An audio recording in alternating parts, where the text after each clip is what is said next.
हैदराबाद गॅझेटनुसार बंजारा समाजाला एसटी मध्ये आरक्षण देण्याची मागणी घेऊन संपूर्ण राज्यात बंजारा समाज हा रस्त्यावर उतरला आहे। ठिकठिकाणी मोर्चे काढण्यात येत आहे। बंजारा समाजाने एसटी मधून आरक्षण देण्याच्या केलेल्या मागणीला आता आदिवासी समाजाकडून तीव्र विरोध होऊ लागला आहे।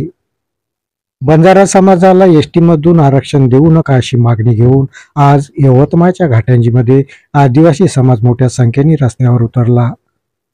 घाटंजी शहरातून मोठा मोर्चा काढण्यात आला। मोर्चामध्ये आरक्षण संबंधात घोषणाबाजीही करण्यात आली।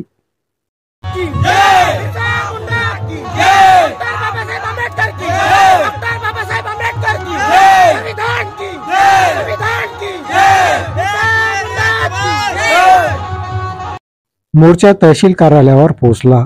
या ठिकाणी तहसीलदारांना निवेदन देण्यात आलं। जय जयकार होणार आणि आदिवासीला कोणी आमच्या आरक्षणाला कोणी हात लावण्याची कोणाची ताकद नाही हे आम्ही आमच्या समाज बांधवांना आम्ही आदिवासी बांधवांना हे आज रोजी सर्व भारतभर आंदोलन मोर्चा काढून या संविधानाला या सरकारला आम्ही दाखवून देऊ की आमचं आरक्षण आमच्या हक्काचं आहे।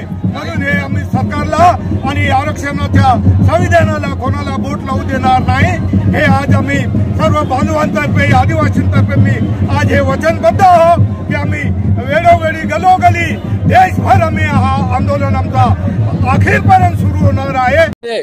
आदिवासी समाजांकडून घाटंजी तालुकास्तरीय आम्ही मोर्चाचं आयोजन केलेलं आहे। आमच्या समाजामध्ये जो बंजारा समाज घुसखोरी करून राहिलेला आहे त्याच्या विरोधामध्ये आम्ही इथं आज मोर्चा काढलेला आहोत। आमच्या या आदिवासीमध्ये इतरत्र भरपूरशा जाती आतापर्यंत आलेल्या आहे। माना असो, त्याच्यामध्ये धनगर आहे, फलबाकोष्टी आहे, अशा बऱ्याचशा जाती आहे, गोवारी आहेत। या सर्व जातींना आमच्या आदिवासी समाजांचं नुकसान होत आहे। आमच्या लोकांना आरक्षणापासून वंचित केलं जात आहे, नोकऱ्यापासून वंचित आहे। त्यामुळे या समाज जो आहे ह्या लोकांनी आमच्या सरकारला माझी निवेदन आहे की या समाजाला या लोकांना आमच्या समाजामध्ये टाकू नये। इतरत्व त्यांना जर आरक्षण पाहिजे असेल तर त्यांना वेगळं आरक्षण द्यावं, परंतु आमच्या आदिवासीमध्ये देऊ नये अशी आमची मागणी आहे। त्याकरिता आम्ही या घाटंजी तालुक्यात सर्वस्त आदिवासी गोंड कोलाम प्रधान कोलाम माडिया सर्व लोक पार्टी आम्ही एकत्र येऊन आज तहसील कार्यालयामध्ये धडक मोर्चा काढलेला आहे। आर्णी केळापूर विधानसभा मतदारसंघाचे आमदार प्राध्यापक राजू तोसाम हे सुद्धा या मोर्चात सहभागी झाले होते। मोर्चामध्ये आदिवासी समाज बांधव व महिलांची उपस्थिती मोठ्या संख्येने होती।